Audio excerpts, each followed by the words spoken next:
UGC net psychology मनोविज्ञान का syllabus के बारे में हम करने वाले हैं आज डिस्कस, जिसके साथ साथ आपके सिलेबस के प्रति देखने का नजरिया जो है यहाँ पर ये बदल जाएगा काफी ज्यादा। और उसी के साथ साथ आपको ये भी मालूम पड़ेगा कि आपकी जो तैयारी है वो किस प्रकार से करनी है, क्योंकि यहाँ पर हम बात करेंगे दो मुख्य इंपॉर्टेंट बातों के बारे में। और वो क्या है, वो यहाँ पर ये है सबसे पहले ये बात कि आपको जो है क्या सिलेबस आपका सेम है, स्टैटिक है, क्या उसमें कोई चेंजेस नहीं हो रहे हैं।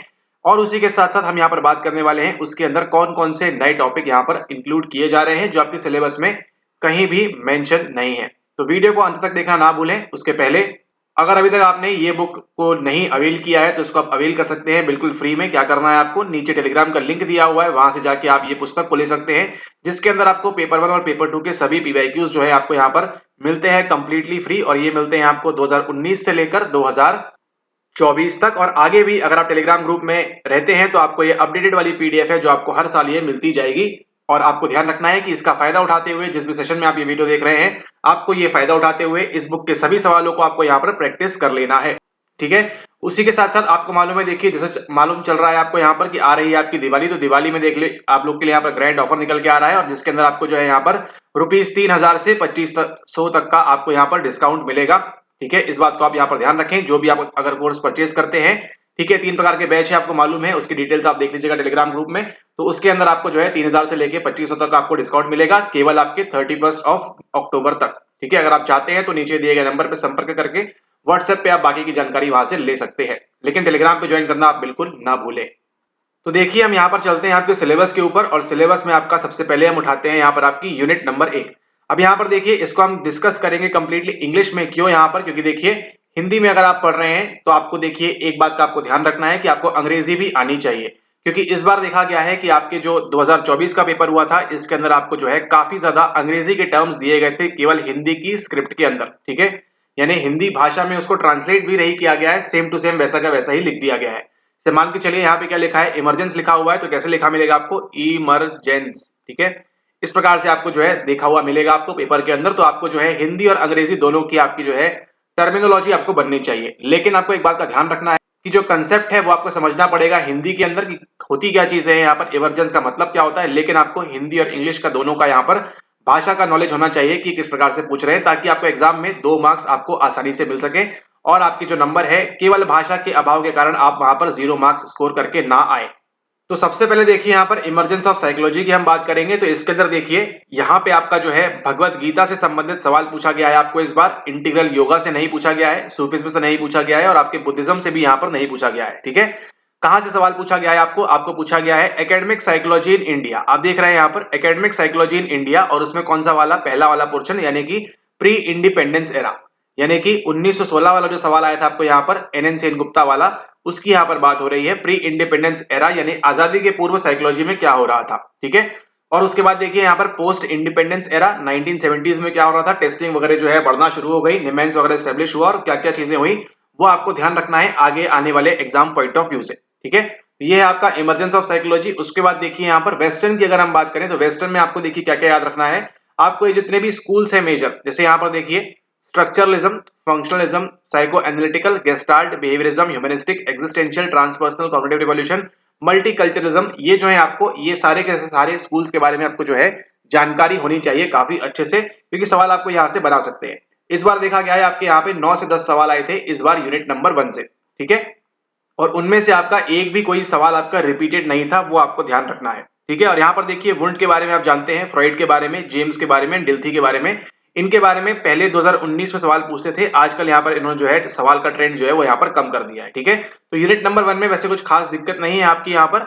और उसी के साथ साथ देखिए यहाँ पर पॉजिटिविज्म, ऑन्टोलॉजी, एपिस्टेमोलॉजी, उनकी अगर इच्छा है तो वो एक आध सवाल डाल सकते हैं, तो इसको तो आप पढ़ते हैं ऑलरेडी वैसे भी पेपर नंबर 1 के अंदर भी, ठीक है। और यहाँ पर जो आपको दिख रहा है योगा, साइंस, स्पिरिचुअलिटी, अविद्या एंड विद्या, ये सब जो चीजें हैं इसका आपको ध्यान रखना है। Primacy of self knowledge in Indian psychology, यहाँ से भी आपको सवाल बनेगा आने वाले समय के अंदर।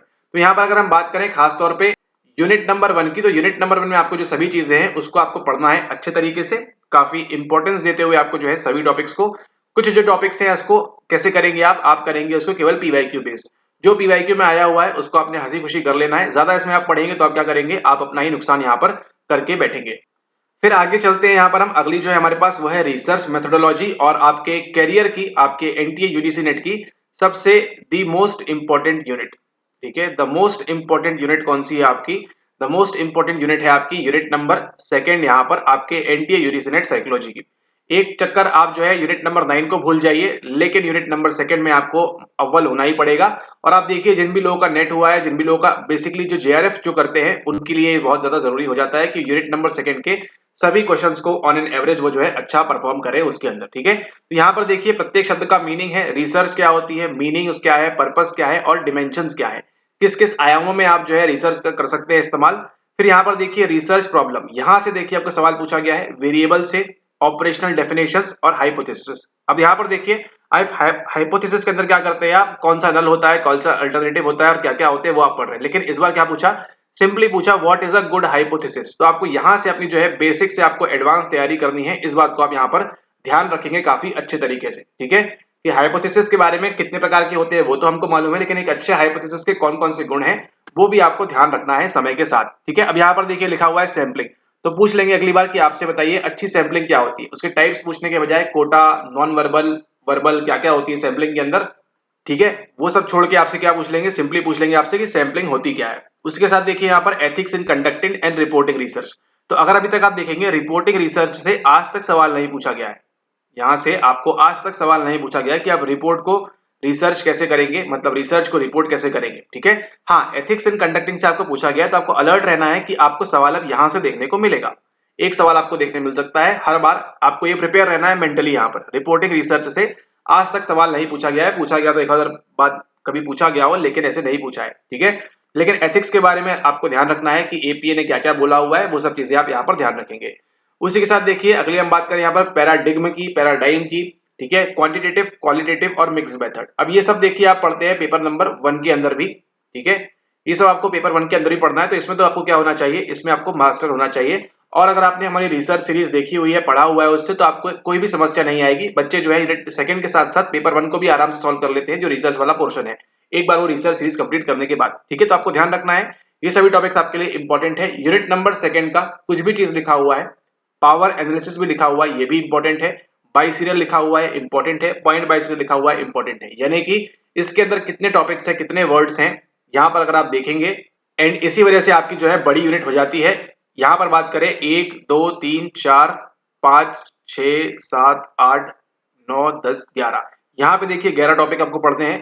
12 13 14 15 16 17 18 19 20 21 22 23 24 25, 25 यहाँ पर, 26 27 28 29 30 31 32 33 34 35, 35 यहाँ पर। एंड उसके बाद आगे हम चलते हैं, यहाँ पर 35 हो गए यहाँ पे, अरे अरे 36 37 38 39 40 41 42 43 44 45 46 47 48 49, 49 टॉपिक्स तो देखिए यहाँ तक कर लिया आपने। ये जो सारे आपके 49 टॉपिक्स है, तो समझ रहे हैं आपकी यूनिट क्यों इंपॉर्टेंट है, ये आपके लिए इंपॉर्टेंट है बहुत ज्यादा। और ऐसा नहीं कि ये 49 और यहाँ पर देखिए कितने हैं, 1 2 3 4 5 6 7 8 9 10, मतलब 59 टू 60 टॉपिक्स आपको पढ़ने हैं, केवल केवल किससे, केवल केवल आपके यहाँ पर रिसर्च मेथोडोलॉजी से। समझ रहे हैं आप यहाँ पे इसकी इंपॉर्टेंस, और ये आपके लिए मोस्ट इंपॉर्टेंट यूनिट क्यों है अभी आपको समझ में आएगा। कितने टॉपिक्स बताए हैं आपको, केवल यूनिट नंबर सेकंड के अंदर आपको जो टॉपिक्स पढ़ने हैं उसकी संख्या है कितनी, उसकी संख्या है 60। ठीक है, लोग तो पूरा सिलेबस यूनिट 1 से लेकर 10 तक के 60 टॉपिक्स नहीं पढ़ते, तो फिर इस केस में तो क्या होगा, आपका पीएचडी एंट्रांस ही आपका निकलेगा, या फिर वो भी नहीं निकलेगा। ठीक है, केवल यूनिट सेकंड की अगर आप 60 टॉपिक पढ़ते हैं, तो उसके आधार पर आप केवल 20 सवाल आराम से सॉल्व कर सकते हैं। समझ रहे हैं आप यहाँ पर कितनी इंपॉर्टेंस है इस यूनिट की, इसलिए आपके लिए जो है काफी ज्यादा इंपॉर्टेंट यूनिट हो जाती है। इसके अंदर लिखा हुआ एक एक शब्द आपके लिए इंपॉर्टेंट है। ठीक है, 60 टॉपिक्स आपको जो है चबा जाना है, ये 60 टॉपिक्स आप कवर करना चाहते हैं अगर हमारे साथ, तो आप रिसर्च सीरीज को ज्वाइन कर सकते हैं, उसको देखिए, लेक्चर्स अपडेट होते रहते हैं उसके अंदर, वो देखने के बाद आपको यूनिट नंबर 1 और सेकंड, सॉरी पेपर 1 और सेकंड यूनिट आपकी जो है साइकोलॉजी पेपर की, इसमें आपको कभी भी जीवन में कोई भी दिक्कत नहीं आएगी। बस आपने क्या करना है, उसको प्रॉपर्ली रिवाइज करना है पढ़ने के बाद। ठीक है, तो आप देखिए 60 टॉपिक्स यहाँ पर हैं। अभी आप आगे देखिएगा, हम खुद ही बोलेंगे यूनिट नंबर 3 में, 4 में, 5 में आप ये सब छोड़ दो, है ना, पढ़ो ना पढ़ो कोई मतलब नहीं है, लेकिन आपके लिए ये 60 टॉपिक्स करना आपके लिए काफी ज्यादा इंपॉर्टेंट है। अगर ये 60 टॉपिक्स आप अच्छे से कर लेते हैं, है ना, और ये कौन से 60 टॉपिक्स है, केवल आपकी यूनिट नंबर सेकंड के, तो आप मान के चलिए 100 to 90% आपके चांसेस बढ़ जाएंगे कि आपका नेट होके रहेगा उस सेशन में और आपका जीआरएफ होके रहेगा उस सेशन में। ठीक है, प्रोवाइडेड आप क्या कर रहे हैं, आप उतनी एक्यूरेसी से जो है सवाल को सही कर रहे हैं वहां पर, इसको आपको यहां पर ध्यान रखना है। ठीक है, एंड इन 60 में भी जब आप जैसे और बाइफरकेट करेंगे, जैसे हम बताते हैं आपको, करते जाएंगे आपको 30 टॉपिक ऐसे निकल के आएंगे जो आपके मोस्ट रिपीटेड है, आपको फिर उनको उठाना है। ठीक है, इसका आपको ओवरव्यू लेना है, फिर ऐसे 30 टॉपिक्स को आपको रट के जाना है, पढ़ के जाना है, समझ के जाना है, और बाकी को भी आपको ऐसे ही करना है। लेकिन ये 30 वाले तो आपके लिए क्या हो जाते हैं, आपके लिए मस्ट हो जाते हैं। ठीक है, ओके। इसके बाद देखिए हम चलते हैं आगे आगे यहाँ पर हम बात करेंगे साइकोलॉजिकल टेस्टिंग के बारे में। अब देखिए यहाँ पर कितनी छोटी सी यूनिट है यहाँ पर ये। ठीक है, टाइप्स ऑफ टेस्ट में आपको देखिए ऑलरेडी मालूम है एक नाम, अगर आपने प्रीवियस फ्री लेक्चर नहीं देखा है तो उसको देख लेंगे, तो इरविन नाम का लड़का बंदा जो है आपको, वो तो आपको हेल्प कर ही देगा। तो यहाँ से देखिए आपका ये वाला तो पूरा यहाँ से कवर हो जाता है, लेकिन इसके अंदर देखिए आइटम राइटिंग भी अलग चीज होती है और आइटम एनालिसिस भी अंदर अलग चीज होती है, वो भी आपको पढ़ना है। ठीक है, ओके। फिर यहाँ पर देखिए टेस्ट स्टैंडर्डाइजेशन की हम बात करें, यहाँ पर सामान्यकरण की अगर हम बात सॉरी रिलायबिलिटी की बात करें, वैलिडिटी की बात करें और मानक की बात करें, तो ये भी आपको बताया हुआ है। टाइप्स ऑफ टेस्ट में देखिए आपको मालूम करना है कितने प्रकार के होते हैं, कौन कौन से होते हैं, वो भी आपको स्टार्टिंग में बताया था लेक्चर के अंदर। ठीक है, तो एरियाज ऑफ टेस्टिंग देखिए ये आपके लिए इंपॉर्टेंट है। अब यहाँ पर देखिए आपको नहीं बोल रहे ना कि ये आपको पढ़ के जाना है, इसको आप पढ़ के जाए नहीं पढ़ के जाए तो भी कोई फर्क नहीं पड़ता है। आप केवल क्या कर ले, आप इसके आधार पर आप पीवाईक्यू लगा ले, क्योंकि यहाँ से जो सवाल बनेगा वो डिफिकल्ट सवाल बनेगा और वो हर किसी से नहीं सॉल्व होगा। ठीक है, ये आपको यहाँ पर ध्यान रखना है। उसी के साथ देखिए एप्लीकेशंस ऑफ साइकोलॉजिकल टेस्टिंग, है ना, इसके अंदर आप कुछ भी पढ़ के जाइए, सवाल आप कभी नहीं कर पाएंगे सही।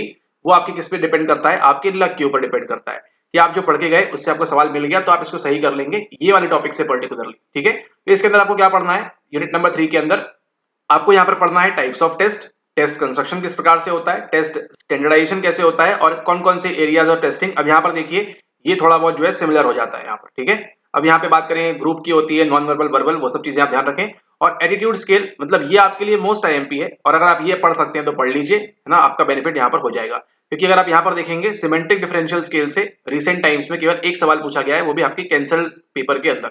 ठीक है, ये आपको ध्यान रखना है, बाकी कुछ भी नहीं पूछ रहे हैं आपसे यहाँ पर, तो आप केवल क्या करेंगे यहाँ पे, केवल आप टाइम वेस्ट करेंगे अगर आप इसको पढ़ते हुए सुबह शाम लगा रहे हैं तो। ठीक है, पुराने लेक्चर्स देख लीजिए, वहां से उतना कर लेंगे तो वो भी आपके लिए काफी है।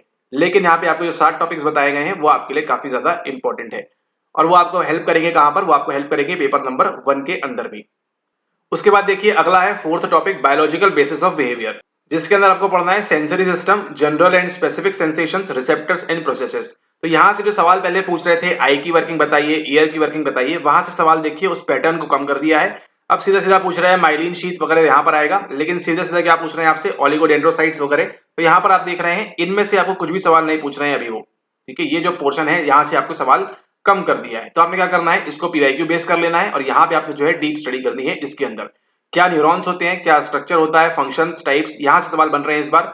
न्यूरल इंपल्स से काफी समय से सवाल नहीं बना है, साइनेप्टिक ट्रांसमिशन से सवाल नहीं बना है और न्यूरोट्रांसमीटर से भी रिसेंट में सवाल नहीं बना है। ठीक है, कैंसर पेपर में बना था शायद, उसको आप यहाँ पर ध्यान रखेंगे। ठीक है, ये आपके लिए अगेन इंपॉर्टेंट यूनिट है, क्योंकि इसको अगर आप पढ़ते हैं स्टार्टिंग से तो आपको समझ में आएगा कि किस प्रकार से आपकी बॉडी काम करती है, किस प्रकार से आप बाकी चीजों को भी आप यहाँ पर लिंक कर पाएंगे। उसके बाद देखिए सीएनएस एंड पीएनएस में डिफरेंशिएशन वो आपको मालूम होना चाहिए। आप देखिए पहले से बात करें आपका डिवीजन, ये क्या काम करता है, ये क्या काम करता है, ये आपको यहाँ पर मालूम होना चाहिए। ठीक है, उसके साथ देखिए मेथड्स की बात करें तो इस बार जो देखिए आप यहाँ पर पीवाईक्यू रिपीट कर दिया था, तो इसको आप पढ़ लें यहाँ पर कि क्या क्या होती है, एनाटॉमिकल मेथड्स, इन्वेजिव मेथड्स, ठीक है, और नॉन इन्वेजिव क्या होती है, क्या फर्क होता है। अगर सवाल डिफिकल्ट करेंगे तो आपसे वहां से पूछ सकते हैं। तो उसके बाद देखिए यहाँ पर ये अगला टॉपिक है आपका, उसमें देखिए ये जो आपके लिए मोस्ट आईएमपी है, ये वाला जो टॉपिक है आपका जेनेटिक्स एंड बिहेवियर में क्या लिंक है, क्या लिंक नहीं है, ट्विन स्टडीज, एडॉप्शन स्टडीज। यहाँ से थोड़ा समय से सवाल नहीं बना है, लेकिन आपको पूछेंगे अगेन सवाल यहाँ से। ठीक है, उसके बाद हम बात करते हैं बायोलॉजिकल बेसिस ऑफ इमोशन के बारे में, limbic system, hormonal regulation of behaviour.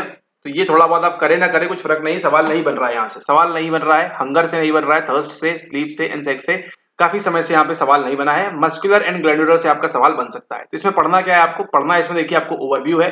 अगर बात करें यूनिट नंबर 4 की, कि बेसिकली आपको ध्यान रखना है न्यूरॉन क्या होते हैं क्या नहीं होते हैं, थोड़ा बहुत आपको जानकारी रखनी है सेंसरी सिस्टम के बारे में, और आपको जानकारी रखनी है किसके बारे में, हार्मोन्स और न्यूरोट्रांसमीटर्स के बारे में। इतना भी अगर आप कर लेते हैं तो आपको यहाँ पर मान के चलिए 5 सवाल में से आप 3 सवाल बड़े आराम से, 3 से 4 सवाल आप सॉल्व कर लेंगे सही सही। ठीक है, सही सही की बात कर रहे हैं यहाँ पर, 5 में से 3 तो आप सही सही सॉल्व कर लेंगे अगर आप इतना भी कर लेते हैं तो। लेकिन ये आपका जो है काफी मजबूत होना चाहिए, भले ही आप नॉन इन्वेजिव, इन्वेजिव के लिए किसका सहारा लेना है आपको सहारा लेना है पीवाईक्यू का। ठीक है, और पीवाईक्यू की बुक आपको ऑलरेडी फ्री में प्रोवाइड कर दी गई है। तो ये बात की हमने यूनिट नंबर 4 के बारे में। अब हम चलते हैं आगे। आगे देखिए बात करेंगे यूनिट नंबर 5 जो है आपकी attention, perception, learning and memory के बारे में, एंड फॉरगेटिंग। ठीक है, अब ये देखिए बहुत ही एक घिसी पिटी वाली यूनिट है। इसमें से देखिए आप खुद ही देखिएगा, आपको इसके सारे सवाल बन जाएंगे, क्योंकि आप ये देखिए कब से पढ़ते आ रहे हैं, बीए में पढ़ा आपने, मास्टर्स में पढ़ा, और अगर बीएड किया होगा तो वहां भी थोड़ा बहुत पढ़ा होगा आपने, है ना, लर्निंग और ये सब जो भी आप करते हैं। तो इसको आप देख लीजिए यहाँ पर क्या क्या इसके अंदर दिया है। अटेंशन के forms of attention, models of attention, पहले सवाल पूछते थे यहाँ से, अभी थोड़ा सवाल यहाँ पे पूछने का पैटर्न कम कर दिया है, ठीक है, लेकिन पूछते तो अभी भी है। फिर यहाँ पे देखिए परसेप्शन की बात करें तो गेस्टाल्ट और फिजियोलॉजिकल अप्रोचेस, कोई भी साइकोलॉजी का पेपर उठा के देखिए, आपको ये परसेप्शुअल ऑर्गेनाइजेशन वाला गेस्टाल्ट, फिगर ग्राउंड, ये जो आपको लॉज हैं ये आपको हर जगह मिलेंगे। तो ये तो आपको 2-4 नंबर फ्री में देके जाएंगे और सवाल भी आपको यहाँ से बनता है।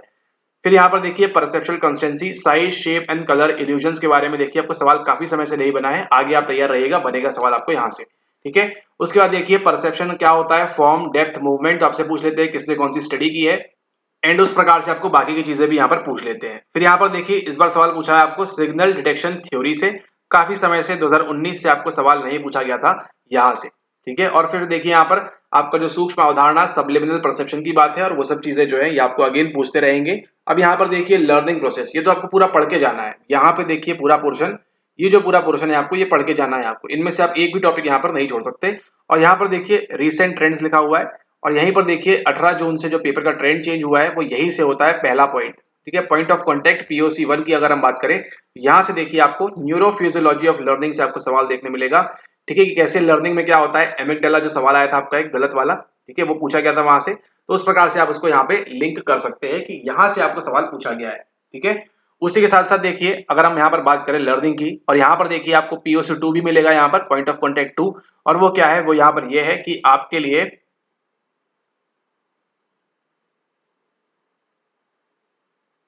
आवाज नहीं गई है, रेस्ट ले रहे थे गले को। अच्छा, तो यहाँ पर देखिए क्या हो रहा है, यहाँ पर बात करें पीओसी 2 की आपकी, तो पीओसी 2 में देखिए क्या है, यहाँ पर देखिए कहीं भी स्किल लर्निंग नहीं लिखी हुई है। बताइए कहीं स्किल लर्निंग लिखी हुई है क्या? चलिए पढ़ते हैं इसको। यहाँ पर लर्निंग, थॉर्नडाइक, गुथरी, हल, ठीक है, पावलोव, ठीक है, ये आ गया, ठीक है। कॉग्निटिव की बात कर रहे हैं, कॉग्निटिव में लेटेंट लर्निंग, ठीक है, ऑब्जर्वेशन, ठीक है, डिस्क्रिमिनेशन, ठीक है, वर्बल, ठीक है, लेकिन यहाँ पे हमको कहीं भी नहीं दिख रही है स्किल लर्निंग के बारे में। तो क्या हमें कह सकते हैं आउट ऑफ सिलेबस पूछा गया है स्किल लर्निंग, हमको यहाँ पे कहीं भी मेंशन नहीं है। तो ये आपको ध्यान रखना है कि आउट ऑफ सिलेबस भी सवाल आपको पूछे जा रहे हैं, पहले भी पूछ रहे थे, अभी भी पूछ रहे हैं आपको। वो केवल क्या करते हैं, लर्निंग का कोई और टॉपिक उठा के आपको एब्सर्ड सा वहां पर दे देंगे और आप परेशान होते रहेंगे उसके लिए आगे। फिर यहाँ पर देखिए मेमोरी एंड फॉरगेटिंग, आपको अगेन पढ़ते रहना है। ये तो देखिए काफी बेसिक सा है, और 90 से 95% लोग इसमें गलत आंसर नहीं करते हैं अनटिल एंड अनलेस डिफिकल्ट सवाल को वहां पर पुटअप किया हो। ठीक है, तो 2 सवाल देख लिए आपने जो क्या थे इस बार आपके पेपर के अंदर बाहर से आए हुए थे। ठीक है, ओके, उसके बाद देखिए थ्योरीज ऑफ फॉरगेटिंग में देखिए सवाल इस बार यहां से बनाया हुआ था, काफी समय से यहाँ पर देखिए फॉरगेटिंग से सवाल नहीं बन रहा था। इस बार ए comma B comma C comma D comma ई करके आपको सवाल पूछा गया था, और वो किससे था, वो था आपके ये वाले टॉपिक से कि डीके कब होता है, रिट्रीवल फेलियर कब होता है, फॉरगेटिंग कब होती है, वो सब चीजें आपको यहाँ पर पूछी गई थी। उसके बाद हम चलते हैं अगली unit, unit number 6, thinking, intelligence and creativity के बारे में। तो यहाँ पर अगर आप देखेंगे तो आपको कंसेप्ट ये देखिए, ये तो डिस्कार्ड कर दिया है। ठीक है, कंसेप्ट फॉर्मेशन से आपको कभी भी सवाल नहीं पूछा गया है हिस्ट्री में 19 से लेके 24 तक। ठीक है, कंसेप्ट फॉर्मेशन कैसे होता है, संप्रत्यय किस प्रकार से होते हैं, क्या रूल है, क्या टाइप है, क्या स्ट्रेटेजीज होती है, डाइवर्जेंट कन्वर्जेंट, कभी भी नहीं पूछा गया है इसके अंदर आपको। ठीक है, तो ये आप ध्यान रखें, रोल ऑफ कंसेप्ट। तो आगे के लिए आप ध्यान रखें, इसको आपको पढ़ के रखना है कि क्या होता है, ताकि अगर आएगा तो बाकी लोगों से नहीं बनेगा लेकिन आपसे बन जाएगा। ठीक है, ये आपको ध्यान रखना है, आपसे बनेगा अगर आप इसको पढ़ते हैं तो। यहाँ पर देखिए types of reasoning, inductive and deductive, आप कितना भी पढ़ लीजिए इसको, एग्जाम में जाके आप कंफ्यूज होंगे ही होंगे, 100% 100% गारंटी के साथ। ठीक है, ये आपको ध्यान रखना है, इंडक्टिव एंड डिडक्टिव रीजनिंग के अंदर कब क्या होता है क्या नहीं होता। आप कितनी ही प्रैक्टिस कर लीजिए, एग्जाम के हॉल के अंदर आपकी जो इंडक्टिव डिडक्टिव है पूरा चला जाता है हवा में, और आप हो जाते हैं कंफ्यूज। ठीक है, तो आप इसको कितना भी पढ़ लें थोड़ा सा डिफिकल्ट हो जाएगा, तो आप प्रयास करें, अगर आपको याद रहता है तो अच्छी बात है, नहीं रहता तो कोई बात नहीं। अब यहाँ पर देखिए लैंग्वेज एंड थॉट, काफी समय से सवाल यहाँ पे नहीं पूछा गया, तो आप प्रिपेयर रहिए कि सवाल आपको यहाँ पर पूछेंगे इस बार दिसंबर 24 के अंदर। ठीक है, दिसंबर 24 या जून 25 या दिसंबर 25 के अंदर आपको सवाल देखने मिलेगा लैंग्वेज एंड थॉट से, काफी समय से सवाल यहाँ पर नहीं पूछा गया है। ठीक है, ओके, उसके बाद देखिए प्रॉब्लम सॉल्विंग, डिसीजन मेकिंग। अब ये भी देखिए, ये जो है आपका घिसा पीटा वाला सवाल हो गया है, आपसे डिसीजन मेकिंग का पूछते हैं कैसे हो रही है, क्या हो रही है, और यहाँ पे वो सारी चीजें आपकी लगी हुई हैं, तो इसको आप पढ़े ना पढ़े इक्वल है। अब यहाँ पर देखिए कोई जरूरत नहीं है आपको मेटाकॉग्निशन पढ़ने की। आप अपना, अगर आपने बाकी का पूरा कवर किया हुआ है तो इतना दिमाग आप ऑटोमेटिकली लगा लेंगे कि यहाँ पर क्या होने वाला है, ठीक है। आप इसके पीछे रटते बैठते हैं, याद करते बैठते हैं कि क्या होता है इसके अंदर, एनकोडिंग होती है, क्या क्या होता है पता नहीं मेटाकॉग्निशन के अंदर, तो ये कोई सेंस ही नहीं है यहाँ पर इस बात को आप यहाँ पर करेंगे, इसका मतलब, ठीक है। 2 मार्क्स के लिए आप पूरा दिन भर पढ़ रहे हैं इस चीज को, लेकिन इसका कोई यूज नहीं है। सवाल काफी समय से आपको यहाँ पर नहीं पूछा गया है, लेकिन आपके सिलेबस में पढ़ना है वो बात नहीं है यहाँ पर। लेकिन यहाँ पर हम बात कर रहे हैं आपके एग्जाम पास होने के पॉइंट ऑफ व्यू से, ठीक है, कैसे आप कम चीजों को बार बार रिवाइज करके आप ज्यादा फायदा उठा सकते हैं। और उसके बाद देखिए इंटेलिजेंस की थ्योरीज, तो ये तो आपको करना है 100%, इतना पूरा आपको जो है अच्छे से करना होगा हमेशा के लिए 100%। किसी भी सेशन में अगर आप पेपर देंगे आपको 100% यहाँ पर सारी चीजें यहाँ पर सही सही करनी होंगी, ठीक है, इसके अंदर। और बाकी ऊपर कुछ करें ना करें, ठीक है, चल जाएगा, उतना कुछ नहीं। अब यहाँ पर देखिए लिखा हुआ है फीचर इंटीग्रेशन मॉडल। अब आप परेशान हो रहे हैं क्या है क्या नहीं है, मत करिए इसको, बाकी चीजें कितनी करने की आपके पास, ठीक है, ऐसे आप परेशान ना होए, स्मार्टली आप पढ़ाई करें। और यहाँ पर हम बात करते हैं स्मार्टनेस की, पर्सनैलिटी की हम बात करते हैं, तो यहाँ पर देखिए डिटर्मिनेंट्स ऑफ पर्सनैलिटी, इसके अंदर देखिए सारी चीजें इंपॉर्टेंट है। यूनिट नंबर 7 के अंदर आपकी सारी चीजें इंपॉर्टेंट है, क्योंकि आपको हर जगह से सवाल देखने को मिलता है, कुछ भी नहीं बोल सकते आप क्योंकि आपको सवाल देखने नहीं मिलेगा, ठीक है। कोई भी ऐसा टॉपिक नहीं है इसके अंदर जहां से आपको सवाल देखने नहीं मिलता है, सारा कुछ पूछते हैं आपसे थोड़ा थोड़ा, ठीक है, केवल इस वाले को छोड़ के। बायोलॉजिकल एंड सोशियो कल्चरल कभी कभी पूछ लिया है, तो एक आध बार पूछ लिया होगा, बाकी आपसे पूछते नहीं है। लेकिन साइको एनालिटिकल हर बार पूछेंगे, नियो फ्रॉइडियन हर बार पूछेंगे, सोशल लर्निंग हर बार पूछ रहे हैं, trait and type, cognitive, humanistic, existential, transpersonal, ये आपको जो है हमेशा के लिए अच्छे से करके रखना है। ये तो आपका सेटअप है, यहाँ पर आएगा। अब यहाँ पर देखिए अदर थ्योरीज में देखिए कोलबर्ग की बात करें तो आपको मालूम है आता है मॉरल डेवलपमेंट, ठीक है। फिर यहाँ देखिए रॉटर्स लोकस ऑफ कंट्रोल की बात कर रहे हैं। फिर यहाँ पर देखिए सेलिगमैन एक्सप्लेनेटरी स्टाइल्स की यहाँ पर बात कर रहे हैं, ठीक है। तो आर एस के, ठीक है, तो आर एस की थ्योरीज आपको बननी चाहिए। रॉटर लोकस ऑफ कंट्रोल में क्या होता है, इंटरनल एक्सटर्नल, सेलिगमैन क्या बोलता है उसके बारे में, एक्सटर्नल ग्लोबल और वो सब चीजें, और कोलबर्ग क्या बोलते हैं अपनी 8 स्टेजेस के बारे में मॉरल डेवलपमेंट के अंदर, ठीक है। तो इतना भी अगर आप कर लेते हैं तो आपको मान के चलिए कोई सवाल बाहर से तो आएगा नहीं, सवाल यहीं से आएगा, तो आपको बन जाएगा बड़े आराम से। अब यहाँ पर देखिए बेसिक मोटिवेशनल कॉन्सेप्ट से आपको सवाल पूछा गया है इस बार की, पहले क्या होता है, जैसे वो बनाते हैं ना ट्रायंगल, इस टाइप से क्या क्या आएगा पहले, इंस्टिंक्ट है, नीड है, ड्राइव है, अराउजल है, इंसेंटिव है। और यहाँ पर देखिए ड्राइव थ्योरी आपकी ड्राइव थ्योरी यहाँ पे रखी हुई है, लेकिन सवाल आपको कभी कभी पूछते हैं, ठीक है, इस बात को आपको यहाँ पर ध्यान रखना है। फिर approaches to the study of motivation, ये आपके लिए अगेन इंपॉर्टेंट है कि मोटिवेशन में इन लोग क्या बोलते हैं, कैसे बोलते हैं, क्या क्या हो रहा है। और फिर यहाँ पर देखिए एक्सप्लोरेटरी बिहेवियर एंड क्यूरियोसिटी कैसी होती है, बच्चों में ज्यादा होती है कि बूढ़ों में ज्यादा होती है, वो आपको ध्यान रखना है। जकरमैन का सेंसेशन सीकिंग काफी समय से पूछा नहीं गया है इस बात को। Achievement, affiliation power, an arc वाली एनसीईआरटी से कवर कंप्लीट कर लेंगे। और मोटिवेशनल कॉम्पिटेंस क्या पढ़ेंगे, कुछ मत पढ़िए, सेल्फ रेगुलेशन पढ़ लीजिए एनसीईआरटी वाला। और फ्लो का देखिए सवाल आपको पूछा गया था दिसंबर में और जून वाले के अंदर भी, ठीक है, तो हर चीज यहाँ पे इंपॉर्टेंट है। और इमोशंस की थ्योरी आपसे पूछेंगे क्योंकि पेपर किसका है, पेपर साइकोलॉजी का है, ठीक है। तो साइकोलॉजी के पेपर के अंदर आपको एक कुछ चीजें जो है कॉमन मिलेगी, थ्योरीज ऑफ इमोशन, ठीक है, कैसे करना है, इमोशन रेगुलेशन कैसे करना है। और यहाँ पर देखिए हम बात करेंगे अगली जो है वो है हमारे पास कॉन्फ्लिक्ट की सोर्सेस एंड टाइप्स, क्या क्या है उसके अंदर। स्ट्रेस एंड कोपिंग के अंदर कौन कौन से मॉडल हैं, A type behaviour, B type, C type, D type, कौन कौन सा क्या बिहेव करता है, और स्ट्रेस को आप कैसे कैलकुलेट करेंगे। अब यहाँ पर देखिए दिया हुआ है स्ट्रेस इनोकुलेशन ट्रेनिंग, एक बार पूछी गई है, आगे भी आपसे पूछेंगे यहाँ पर इसके बारे में, ठीक है। माइंडफुलनेस से भी सवाल बना है, यहाँ से भी बना है, यहाँ से भी बना है, और हर जगह से बन रहा है सवाल। योगासन से भी आपको सवाल बना हुआ है। अब ये यहाँ पे देखिए लिखा है योगासन, तो आपसे पूछ सकते हैं कि स्ट्रेस को दूर करने के लिए कौन कौन से योग के आसन कर ले चाहिए, तो आप उसके लिए भी तैयार रहें, पूछेंगे नहीं वैसे, लेकिन फिर भी यहाँ पर तैयार रहे आप, ओके। अब आती है आपकी एक और इंपॉर्टेंट यूनिट, जहां से सवाल तो कम बन रहे हैं, लेकिन आपको अगर स्कोर करना है अच्छा तो आपको सारा कुछ पढ़ना पड़ेगा, और बहुत ही कम यहाँ पर पढ़ना है, लिमिटेड आपको। तो ऊपर जो आपने देखे थे 7 टॉपिक इसके अंदर थे, वो थे आपके यूनिट नंबर 2 के अंदर। स्टार्ट करते हैं, देखिए इसको आप नहीं भी पढ़ेंगे तो कोई दिक्कत नहीं है। 19 में एक बार सवाल पूछा गया था शायद तक, उसके बाद आपको सवाल नहीं पूछा गया यहाँ से, ये वाला।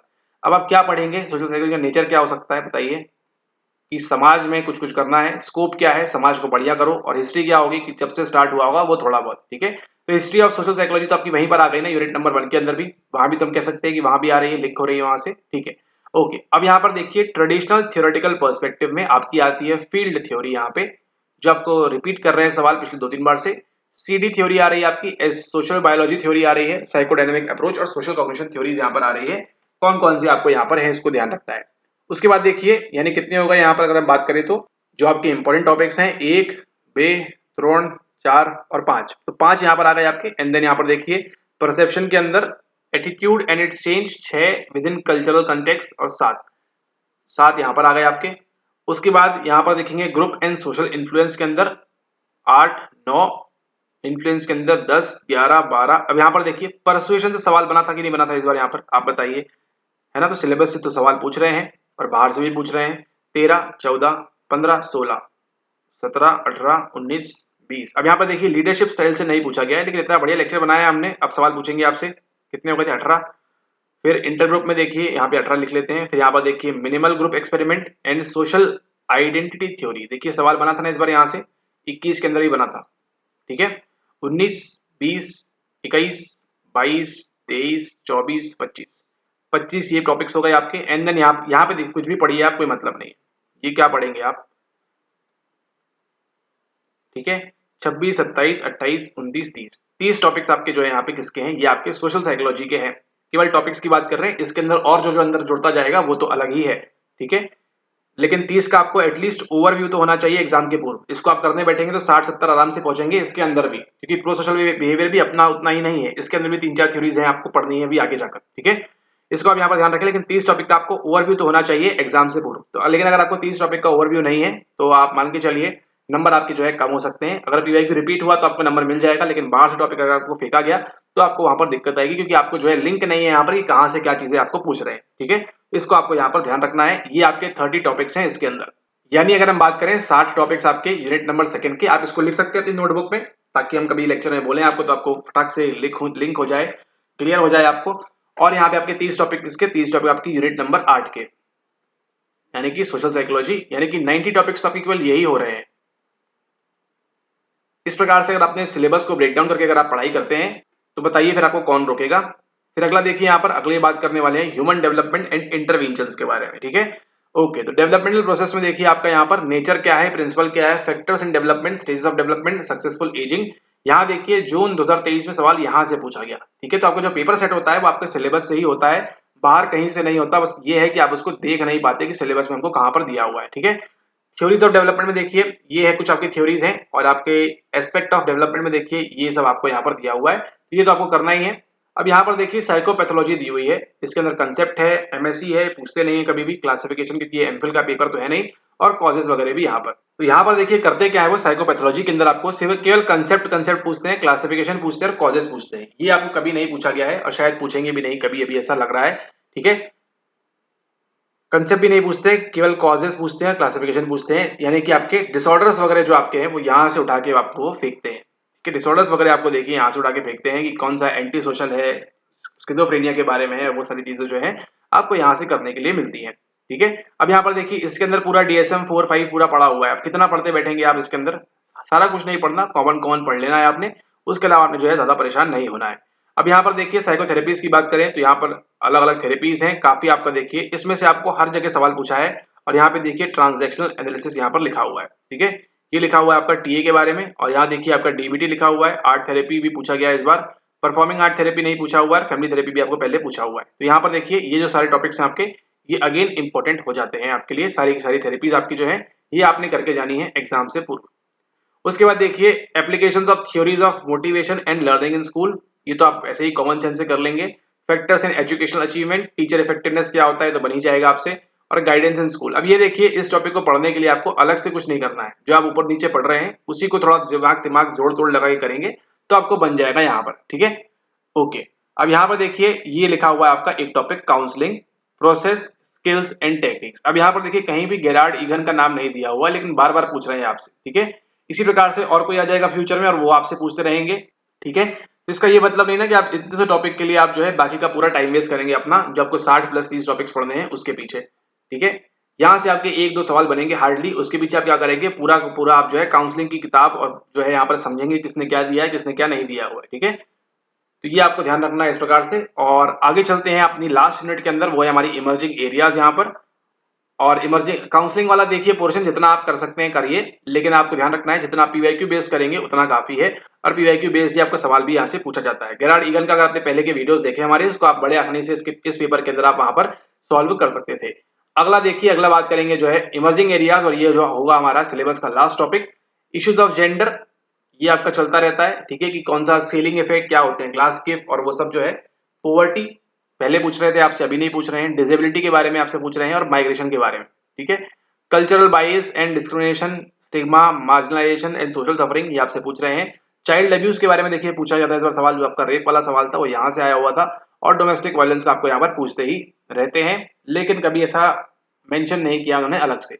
अब यहाँ पर देखिए पीस साइकोलॉजी में क्या करेंगे आप, शांति बनाने के लिए क्या करेंगे, उसमें रोल ऑफ मीडिया क्या होगा, तो ये सब आपको जो है पढ़े ना पढ़े कोई मतलब नहीं है यहाँ पे। Conflict resolution at macro level कैसे कर सकते हैं, लेकिन यहाँ से सवाल नहीं बना है अभी तक। सवाल कहाँ से बनते हैं, सवाल बनते हैं यहाँ से, वेलबींग एंड सेल्फ ग्रोथ की बात करनी है आपको। टाइप्स ऑफ वेलबींग में हेडोनिया और यूडेमोनिया क्या है वो आपको ध्यान रखना है। अब यही देखिए जो हेडोनिक और यूडेमोनिक है, कंसेप्ट रिलेट करता है आपकी यूनिट नंबर 1 से भी। फिर ये देखिए कैरेक्टर स्ट्रेंथ पूछा हुआ है, रेजिलियंस पूछा हुआ है इस बार आपको यहाँ पर, और पोस्ट ट्रोमेटिक ग्रोथ, तो उनका ध्यान कहाँ पर है, इमर्जिंग एरियाज में ये वाले टॉपिक्स पे उनका ध्यान चल रहा है। तो आप जो क्या करें, इन टॉपिक्स को आपको जो है छोड़ के नहीं जाना है, इसको आप यहाँ पर ध्यान रखें। पीटीजी वगैरह आपको अच्छे से करके जाना है, ये वाला और ये वाला, ठीक है। ओके, अब बात करते हैं हेल्थ के बारे में। तो health promoting and health compromising behaviours कौन कौन से होते हैं, लाइफस्टाइल किस प्रकार से होनी चाहिए, और अब ये देखिए इसको पढ़ने के लिए आपको कोई किताब की आवश्यकता है क्या, बताइए बताइए, इसके लिए आपको किसी चीज की पढ़ने की आवश्यकता है कि आपको नहीं है। लाइफस्टाइल कैसे होनी चाहिए, अच्छा खाएं, सुरक्षित रहें, और वो सब चीजें हैं। हेल्थ कॉम्प्रोमाइजिंग बिहेवियर क्या होंगे, आप अल्कोहल ले रहे हैं, आप सिगरेट कर रहे हैं, आप तंबाकू गुटखा बीड़ी खैनी वो सब खा रहे हैं, ठीक है, हेल्थ कॉम्प्रोमाइजिंग बिहेवियर है ना, ओवरवेट हो रहे हैं, एक्सरसाइज नहीं कर रहे हैं, ठीक है, टेंशन में बहुत ज्यादा है, स्ट्रेस बहुत बढ़ रहा है, वो सब क्या है आपके हेल्थ कॉम्प्रोमाइजिंग बिहेवियर्स हैं। हेल्थ प्रमोटिंग क्या होगा, एक्सरसाइज करो, जॉगिंग करो, खाना देख के खाओ, प्रोटीन्स खाओ, विटामिन खाओ, वो सब चीजें। तो इसके लिए देखिए आपको कोई किताब पढ़ने की आवश्यकता नहीं है आपको अलग से। फिर ये जो है आपको क्रोनिक डिजीज में ये थोड़ा बहुत पढ़ना है, डायबिटीज में क्या होता है, एचटी में क्या होता है, सीएचडी में क्या होता है, और साइको न्यूरो इम्यूनोलॉजी के अंदर क्या चीजें आती हैं, कैंसर और एचआईवी एड्स जो है, यहाँ से आपको सवाल देखने मिलता है, ठीक है। तो इसके लिए आपको एज सच अलग से पढ़ने की आवश्यकता नहीं है। अगर आप स्ट्रेस वाला सीरीज देखते हैं या स्ट्रेस वाला जो टॉपिक है वो कवर करते हैं वहां से, तो वहां से आपका ये वाला पोर्शन भी वहां से आराम से कवर हो जाएगा, बाकी अलग से आपको करने की आवश्यकता नहीं है। अगर आप लिंकिंग के थ्रू पढ़ते हैं तो आपके यूनिट नंबर 7 के टॉपिक स्ट्रेस वाले जो है वो आपके लिंक करेंगे यहाँ वाले ये वाले टॉपिक से, ठीक है। तो इसको आपको ध्यान रखना है, लिंक करके पढ़ना है, एल्स आपको जो है सिलेबस काफी ज्यादा बड़ा लगेगा। उसके बाद देखिए psychology and technology interface, digital learning, digital etiquette, cyber bullying, cyber pornography, consumption, implications, parental. अच्छा यहाँ पर देखिए आपको यहाँ पर हो सकता है कि अभी यहाँ पे आपको इससे सवाल देखने मिल जाए, यहाँ पे आने वाले फ्यूचर में यहाँ से देखने मिल जाए आपको साइबर बुलिंग वगैरह से, क्योंकि अभी रिसेंट में कुछ चेंजेस वगैरह हुए हैं गवर्नमेंट ऑफ इंडिया में कुछ एक्ट वगैरह के द्वारा, ठीक है।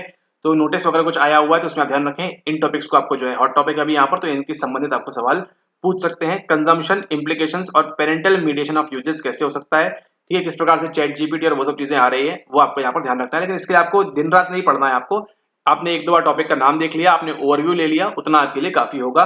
लेकिन आपको डीप में कहाँ पढ़ना है, डीप में आपको यहाँ पढ़ना है, यहाँ पढ़ना है, और आपका यहाँ पढ़ना है, यहाँ पढ़ना है, और बस ये थोड़ा पढ़ लेंगे आप उतना। डीप में आपको टॉपिक 1 टॉपिक 2 इतना आपने कर लेना है, इतना भी अगर आप कर लेते हैं तो आपका यूनिट नंबर 10 अच्छी हो जाएगी। और उसी के साथ साथ देखिए यहाँ पे कहीं भी पॉजिटिव साइकोलॉजी की बात नहीं की गई है, लेकिन सवाल आपको देखने मिल रहा है यहाँ से, वो सब कहाँ जुड़ेगा, इमर्जिंग एरियाज में जुड़ जाएगा आपका। इस बार देखिए आप ब्रॉडर एंड ब्रीथ थ्योरी है वो इमोशन में लगा दी उन्होंने वहां पे, वो अलग बात है खैर, लेकिन आपको ध्यान रखना है ये सब भी किसका पार्ट है, ये सब भी आपके पीपी का पार्ट है, ठीक है। तो ये देखा आपने यहाँ पर सिलेबस डिस्कस किया हमने, आपकी यूनिट नंबर 10 से लेके यूनिट नंबर 9, 8, 7 पूरा का पूरा आपको जो है यहाँ पर डिस्कस किया हमने बड़े आराम से। आपको मालूम पड़ा होगा यहाँ पे कि कौन कौन से टॉपिक्स जो है वो आपके लिए मोस्ट इंपॉर्टेंट हैं, ठीक है। यूनिट नंबर 2 की अगर हम बात करें तो आपका जो है 7 टॉपिक आपके लिए वो तो पढ़ के ही जाना है, अगर नहीं पढ़ के जाइएगा ना बहुत दिक्कत हो जाएगा। तो उसके बाद देखिए यूनिट नंबर 8 की बात करें तो वहां पे 30 टॉपिक हैं, उसका भी ओवरव्यू आपके लिए जरूरी है, काफी सवाल पूछते हैं, 8 से 10 सवाल आपके रहते हैं हर पेपर के अंदर, यहाँ तो 16 से 20 सवाल रहते हैं हर पेपर के अंदर। और आपकी जो यूनिट नंबर 9 है उसको भी आपको ध्यान रखना है, यहाँ भी आपके 16 से 20 सवाल रहते हैं हर पेपर के अंदर अप्रोक्सीमेटली, ठीक है। यूनिट नंबर 9 में आपको क्या करना है, जो साइकोलॉजी वाला पार्ट है, डेवलपमेंट वाला वो वाला पूरा करना है। फिर आपकी थेरेपी वाला पार्ट है वो पूरा करना है, और बाकी जो बच गया थोड़ा बहुत वो आप जितना आप कर सके उतना आपके लिए बेहतर होगा, बाकी आप कर सकते हैं, ठीक है। तो आपने देखा यहाँ पर कितना आ रहा है, 16 से 20, यहाँ पे 10, 30 और यहाँ पे 20, 50, 50% पेपर आपका केवल यहीं से सेट हो जाएगा, है ना। बाकी आपको अलग से कोई करने की आवश्यकता नहीं है, और बाकी आप जो है पीवाईक्यूज वगैरह भी कर सकते हैं, तो वो आपको जो है ज्यादा और एज देंगे, ज्यादा और यहाँ पर आपको फायदा देंगे, ठीक है। ओके, तो इसी के साथ हमारा ये जो सिलेबस डिस्कशन है यहाँ पे समाप्त होता है। आई होप आपको आपके सिलेबस के बारे में और डिटेल में जानकारी मिली होगी। है ना। और नहीं मिली होगी तो क्या करें, आप दोबारा वीडियोस देख लें और पुराने लेक्चर्स देख लें, तो आपको आइडिया लग जाएगा कि सिलेबस को आपने पढ़ना किस प्रकार से है। इस प्रकार से आप अपनी तैयारी करते हैं तो आप नो डाउट आपको जो है दिसंबर में कोई नहीं रोकेगा आपको नेट जेआरएफ पास करने से, और आप केवल पीएचडी एंट्रेंस तक सीमित नहीं रहेंगे। या फिर हम बात करें यहाँ पे आपकी जून 2025 के लिए भी, ठीक है। इसको आपने यहाँ पर ध्यान रखना है। तो इसके लिए आप जो है अच्छे से प्रिपेयर करें, और अगर आप प्रिपेयर करना चाहते हैं हमारे साथ तो आप ज्वाइन कर सकते हैं कोर्स के अंदर। आपको जो है अप्रोक्सीमेटली यहाँ पर 3000 रुपए तक का आपका ऑफ चल रहा है दिवाली तक, तो इसका आप लाभ उठाएं, फायदा उठाएं। और आपका जो है अगर अभी आप ज्वाइन करते हैं तो आपको इसकी जो वैधता है वो मिल जाएगी आपको जून 25 सेशन तक, तो इसका आप लाभ उठा के ये अटेम्प्ट भी दे सकते हैं अच्छे से और ये अटेम्प्ट भी दे सकते हैं अच्छे से, ठीक है। ऑल राइट, तो इसी के साथ वीडियो को यहाँ पे जो है समाप्त करते हैं। मुलाकात होगी आपसे नेक्स्ट वीडियो में। आई होप आपको ये वीडियो पसंद आया होगा।